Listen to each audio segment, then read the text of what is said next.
Welcome. How y'all doing today? We got the greatest in the land, as Perlo would say. We got pearls of wisdom, and we got the Professor Joe Boric. How you guys doing today? I'm doing fantastic. We Yeah, got the man. Philly game going on right now. We thought we'd do a little Yes, bit of Philly on the fly, that's right. We're talking about doing some a of the matchups and lineup stuff that's going on right now. So I'm pretty excited about it. yeah, man. Joe, how you doing, buddy?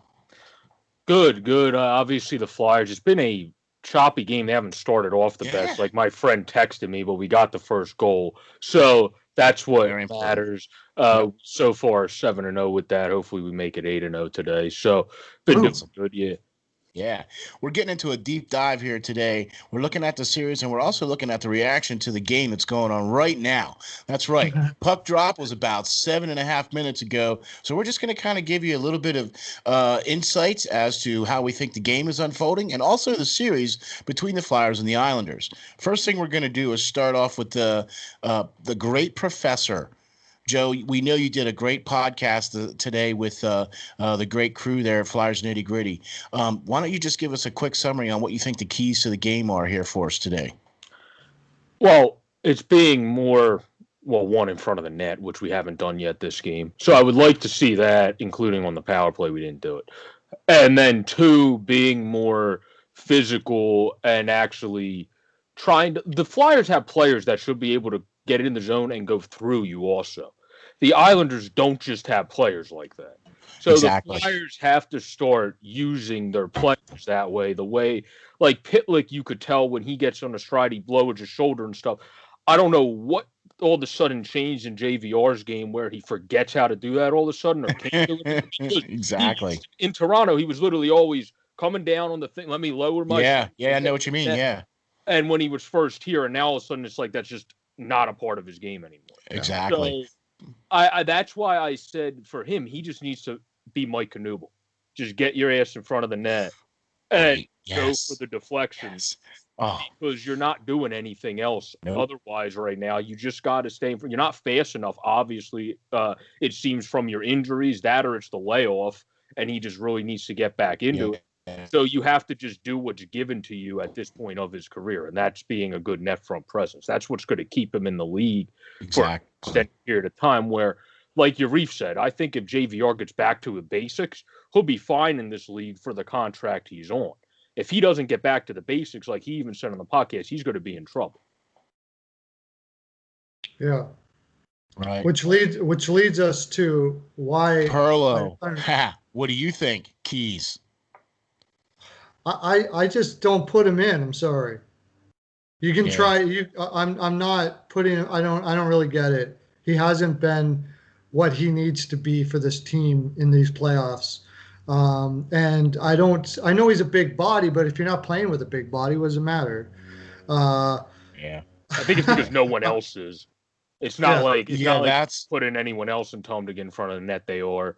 So it's kind of like by default you're just you're doing kind it. of crossing your fingers and hoping he actually Yeah. does what he's supposed to.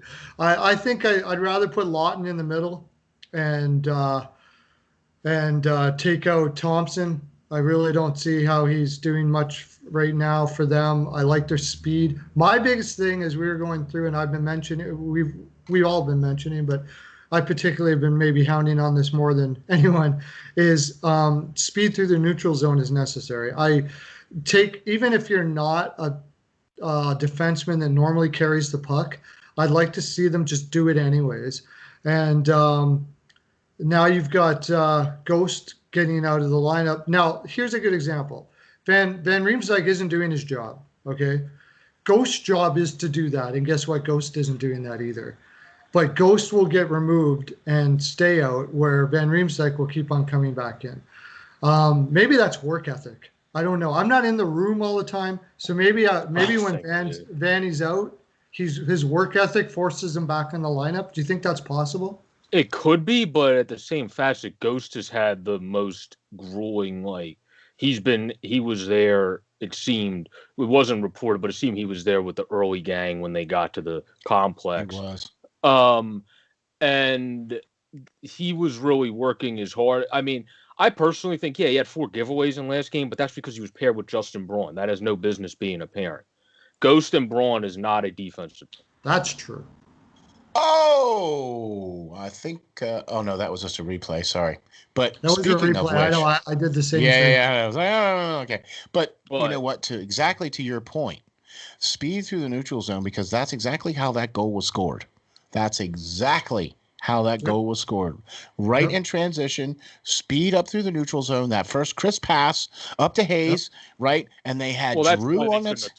Out, in my Yeah, opinion. yeah. Ghost is a guy that adds speed through the neutral zone. Just take Justin out. He hasn't been the best. Give it a shot. If it doesn't work in one game, then put him right back in. Like, what the hell is it going to do? What do you got to lose, right? One game, Yeah. what? You know, and you have so much more upside. You know what I mean? With having him out. Well, hey, you know, look, I have my own opinions. I really want to see Grant and Thompson out. I really, really want to see those guys out. I don't know what the love affair is that AV has with those two guys, but they look like liabilities to me right now. Okay, and I see much faster guys with more offensive upside available. Grant's a Yeah. Oh, good. Not a good third line center. Anyways, go ahead, Joe. yeah.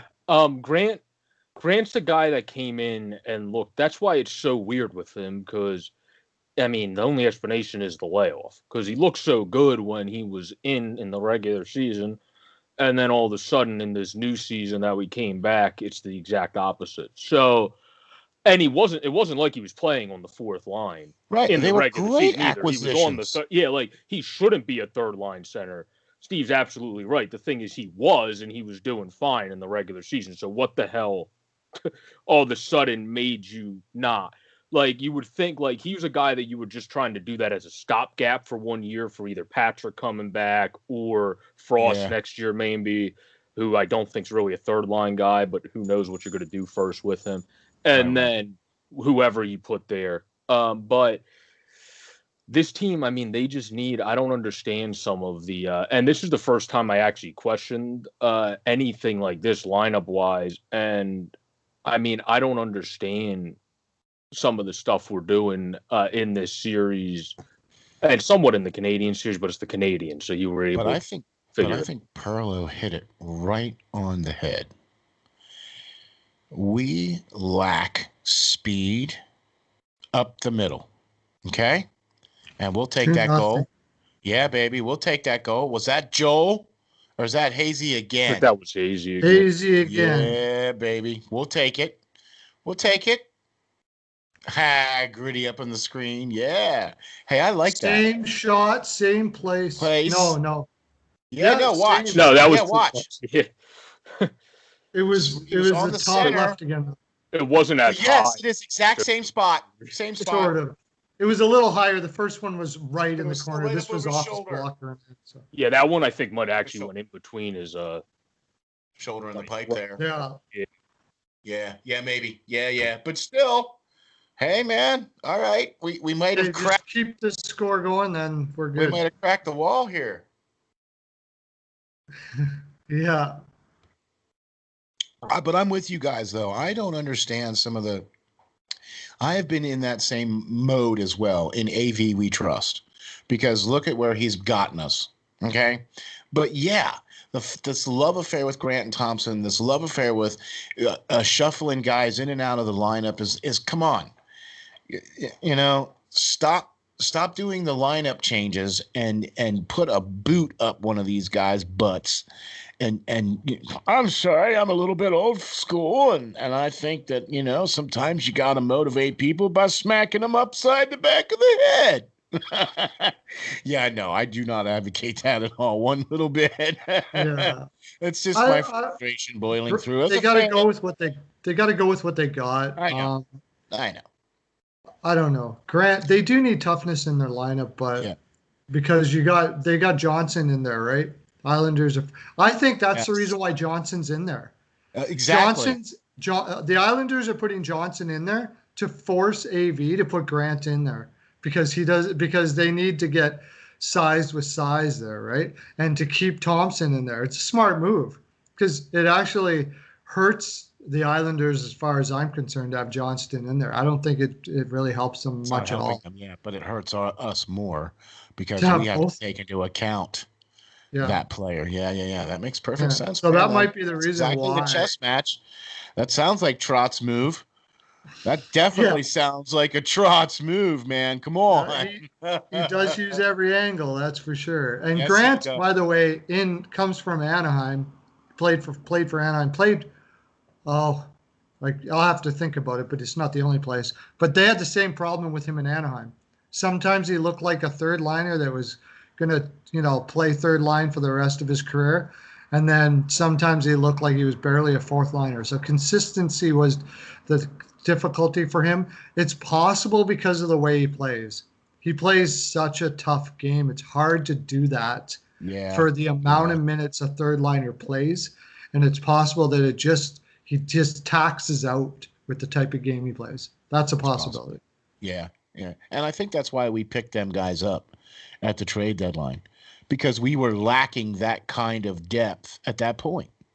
You know what I Yeah. mean? And now I don't think that's the case. I think the case is that, well, for one, we've had most of our top line guys completely and utterly disappear in the series. Not just the series, but since we've been back. Yeah. You can't sit there and tell me that Montreal's defense is that good, that No. G and Coots and TK and JVR have been held to that. You Yeah. can't tell me. I, Seriously. I think Hayes was the best player forward in there, and well, obviously now too. It Well, looks I like. didn't notice him. I didn't notice I didn't mention Hayes, and notice I didn't mention Voracek. Yeah. Okay. And okay, G's got 5 assists, but okay. You account for a certain percentage of the cap space that the Flyers are paying. And I just don't think that AV is using G as effectively as he could be. Because we know that when G has ice time, he plays better. Everybody plays better the more ice time they have. And I personally feel that G plays better at center. I think that's his natural position. I think he plays a better game there. And I would much rather have him in the center than anybody else up and down the middle. Because if you move G to center, that allows you to open it up to put somebody else in the center for third and fourth line, like Lawton That's a or really good point, actually. Why do you? That's a really good point. Why not put G in center? That's a what are very we good. waiting for? What? Come on. Why not put G up the middle? It's because of the one timer, but they don't utilize that. So what's the point of keeping them on the wing? Yeah. Okay. If you utilize that, then it would make sense to keep them on the wing because his one timer, especially since they return, looks like it's back in full force, but they just don't use it, other than on the power play at times when they actually have a half decent looking power play. But yeah, G, I think he's a guy that needs to get more ice time. I think he should be mixed in. We talked about this Pirlo earlier this morning. Pajot for Trotz, he kind of uses him as a Swiss Army knife. If Yeah. you're AV, you can use G as a Swiss Army knife too. If someone's hot today, like Raffle, all of a sudden put him as Raffle center, and then he's going to set. So that will work. Or with Hayes. Or if Hayes is scoring really well, maybe you would keep G on the wing or put Hayes on the wing one shift and have G set him up. So like you have all these different things you could switch with here, as Trotz kind of does with Pajot and others. But we don't do it as much. And like G only playing low teens minutes that one game didn't make any sense. Exactly. And I thought that's what Lawton was supposed to be for us. I thought he was supposed to be that Swiss Army knife player that we could just plug anywhere in the. I mean, that's how he was throughout the whole regular season. I mean, right? I mean, we praised Lawton.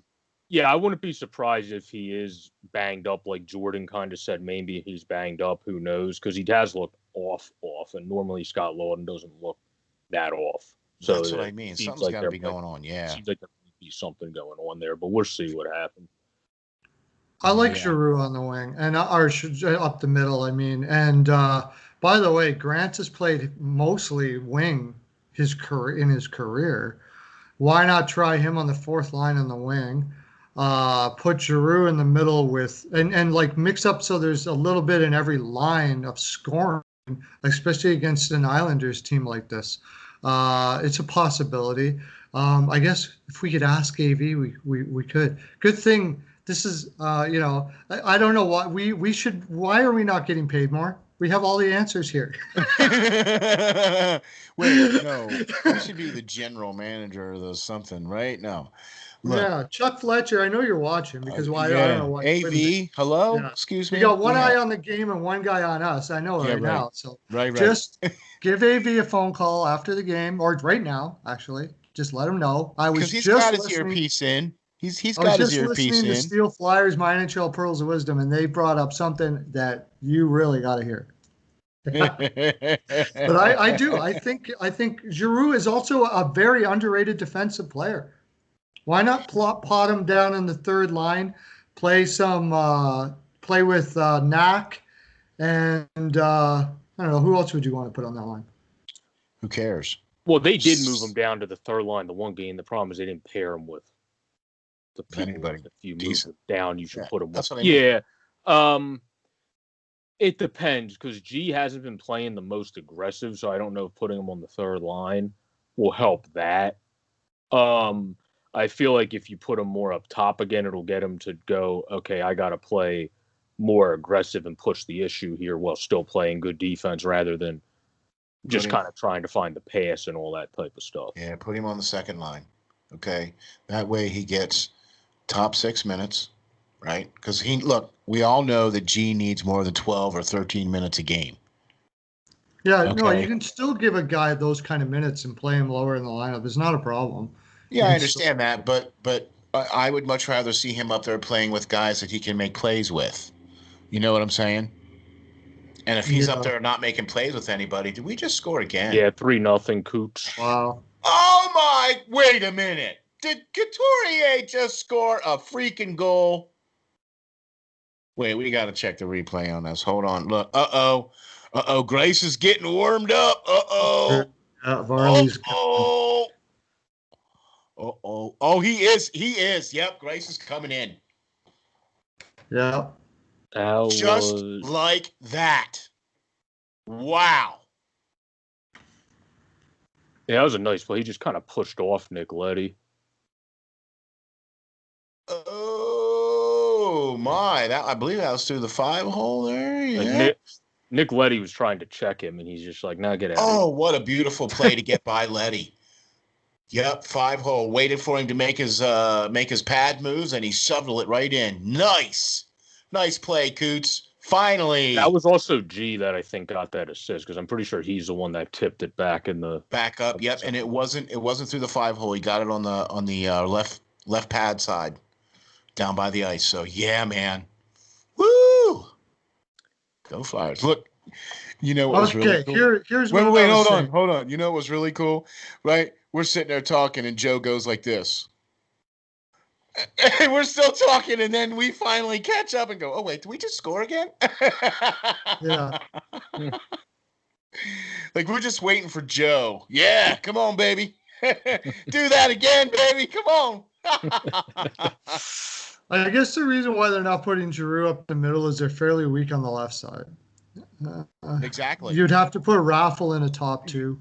Yeah. It would have to be like Farabee would have to be on your top line. Well, you would have to put Frost in, and then Frost would have to play a top 2 wing position instead of a center. And so would Farabee. Farabee would have to take Grant out. Put Frost in. Take Grant out. And you'd have to put Farabee up there too. You know, Farabee would be in number one. Farabee would be in number one.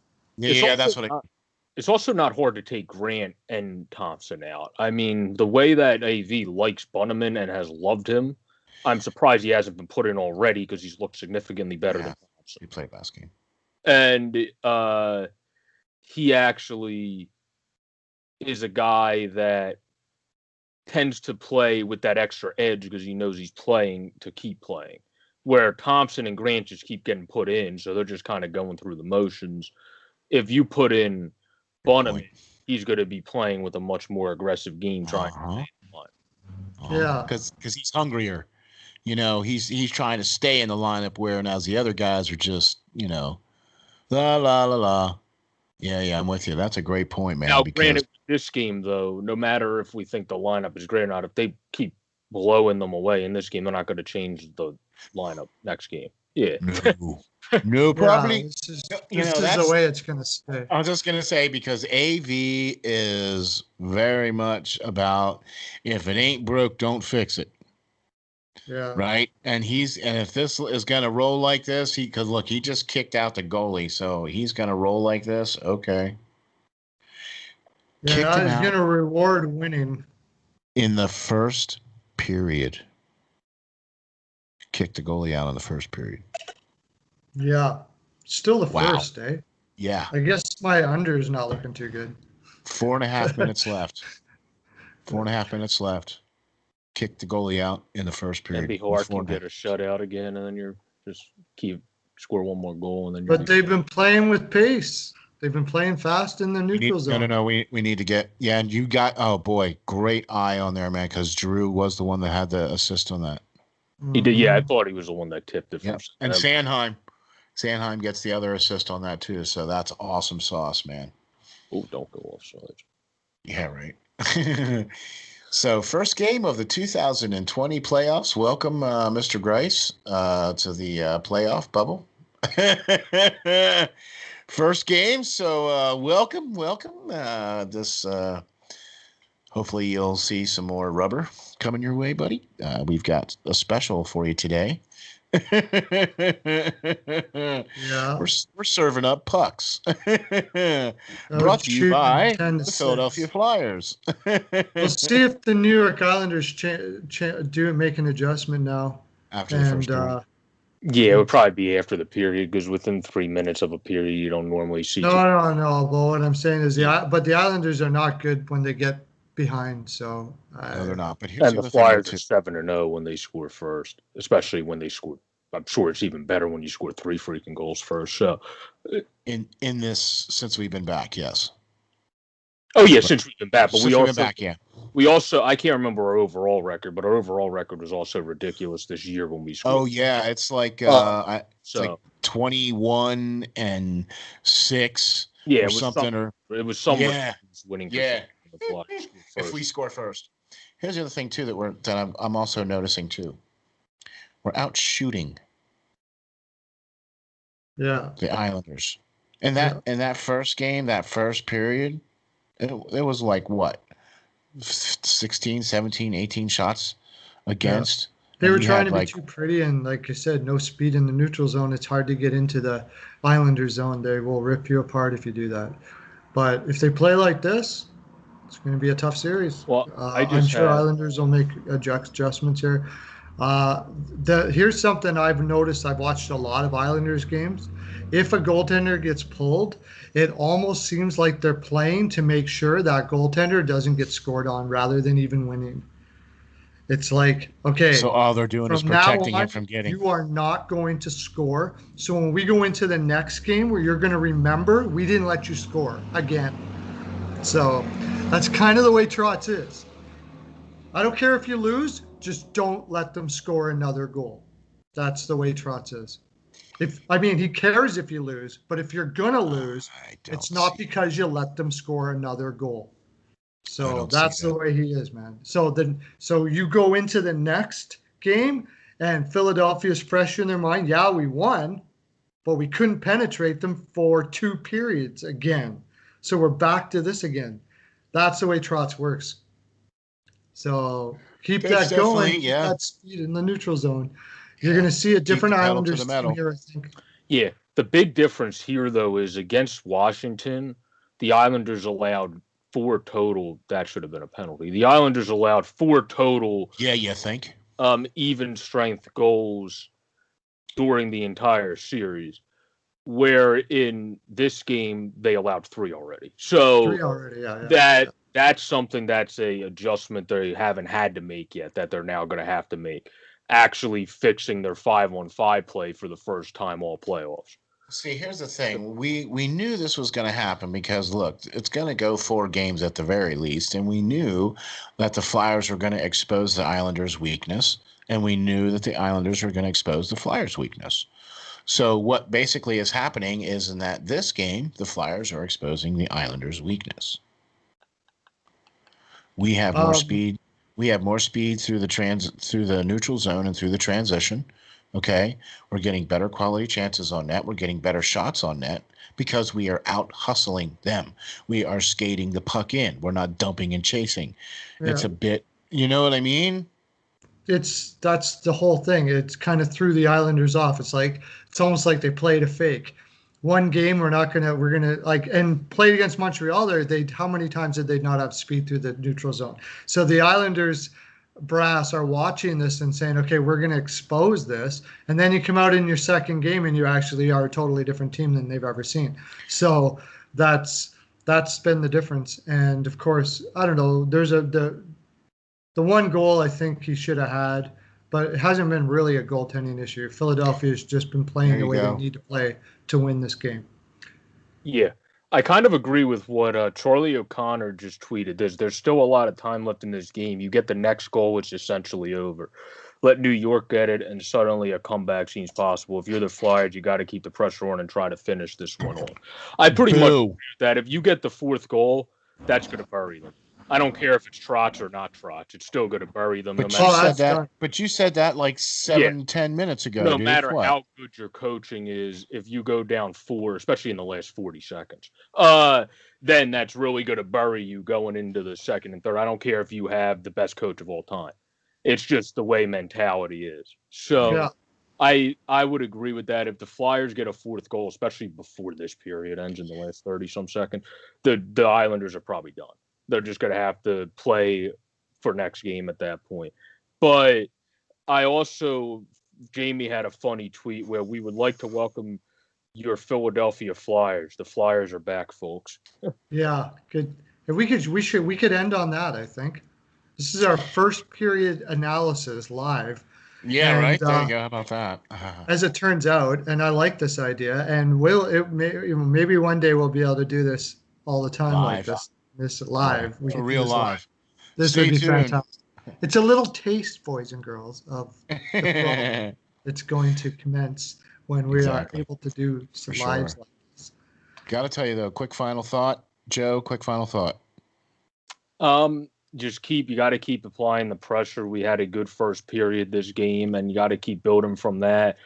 And like they said, it's key to get the next goal, because you get the next goal, especially since it's not going to be this period. If you get it in the beginning of the second, that's really going to put them away. So that's going to help big time. But I still think we set the tone this game already. So it's now on the Islanders to try to respond. And like Steve said, they're not the best when down by multiple goals in terms of coming back offensively. So. Right. Yeah. Perlo, give me some last bit of wisdom here on this. Final thoughts. Well, I mean, this playoffs has been just full of surprises. We kind of knew that going in. We were talking about it when we were doing our predictions and stuff like that. This is a whole different situation, and it certainly has shown to be that. There's been teams doing things that are just plain voodoo, nothing like they were before. That includes the Philadelphia Flyers playing the Montreal Canadiens. I was like, who the hell is this team? Where did we take the players and put them in different, like what happened? And now this is what I remember. This is the Philadelphia Flyers I love. This is the Philadelphia Flyers that I loved watching in the regular season, playing speed in the neutral zone, not back on their heels, playing with confidence, aggressiveness, and all of those things. They play like this. This is a cup team, and this is not the team I saw up until now. And I'm excited to see it for the rest of it. Yeah, as far as the rest of the game is concerned, especially if G plays like this. G had a good first period. Yes, he did. And on Gavin's birthday. An assist. Yeah. Yes. Yeah, and on Gavin's birthday, but he also had an assist. Look, I've been harping this the whole time. Speed through the middle. We need the top line guys scoring. We need to take care of these guys. We need to not be dictated to. We need to be the aggressive team and take it to them. That's the only way we're going to beat the Islanders. We had Carter Hart stand on his freaking head to get us to this point. It's time we start playing in front of him and start putting some goals up there so that he doesn't have to stand on his head. Okay? Because seriously, you're hanging him out to dry. Okay, and he it's a very thin line when you start putting a young goalie out there like that and you hang him out to dry like that. So we need to be playing in front of him way better than we have, and I think this first period is exactly the answer what we needed. Yeah, Hart needs some big saves too. Early on, when we didn't have the best first 10 minutes. We scored, but we didn't have the best in the defensive zone first Right, 10. I agree. That Hart made a few saves there, and then we really got it going in the final 10. You got it, man, for sure. I agree, 100%. Keep the pedal down, and we can take it. Just keep it going and keep it going. Check us out on steelflyers.com.